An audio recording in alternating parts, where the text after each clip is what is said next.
እኔ አልዘፍንም ልዘፍን አይደለም የመጣሁት በደስታውን ባዘን መስፈን ብቻ ነው እንዴ የሚዘፈንና የማይዘፈን ቃል ይወቃ እኔም ራሴ የቱ ጋር ቆመ ልስፈን የቱ ጋር ቆመ ልዘምር የቱ ጋር ቆመ ልናገር እንደዚህ ተጣባል ሰፈሩ እኔ ምዘፍነውም የለም ምናገረውም የለም support of the Ethiopian government and support of the democratically elected and legitimate government በዘፈኑም ካልተማረን በመዝሙሩም ካልተማረን while I've been in Addis ምዘፈን ነገር የለም አሁን ምዘመርም ነገር የለም በመዝሙሩም አልተማርንም in Bahadar it's incredibly በቤተ ክርስቲያን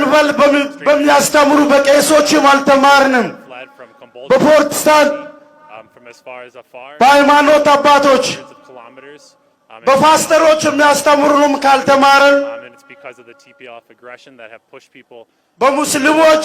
የሚያስተምሩንም ካልተማረን ዘፈኑም አያስተምረንም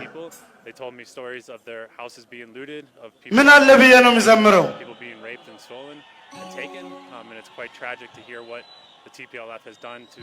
people of Amhara and ሁሌ ጥቁር መልበስ አያምርብንም ሁሌ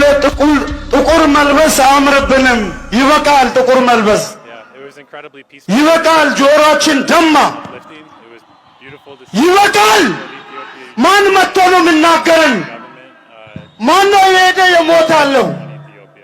ለምንድን ነው ለመሞት ብቻ ወደፊት የምንለው አሁን ወጣቶች ይቆሙ አይውዱ ሽማግሌዎች ይሄዱ ድንጋይ ያንሱና ሳር ይበጥሱ አናታቸው ላይ ይዘው በሽምግልና ይሻላል አፈሙዙ ይበቃል መፍትሄ የለውም ምን ነው እኔም ተዋግቻለሁ ከወንድሜ ጋር ነው ሲባል ጎንበስ ብዬ ብቻዬን ተውኩኝ and they're not here in Addis. If you look around in Addis, ደም አላስተማረንም ጉልበት አላስተማረንም የኢትዮጵያ ከዳር እስከ ዳር የሁሉም ደሙ ትኩስ ነው the international community needs to call on the TPLF to put down their weapons እና አልዘፍንም to stop their attack on ልዘፍን አይደለም የመጣሁት their attack on Afar and the international community በደስታውን ባዘን መስፈን ብቻ ነው እንዴ Prime Minister Abiy Ahmed የሚዘፈንና የማይዘፈን ቃል ይወቅ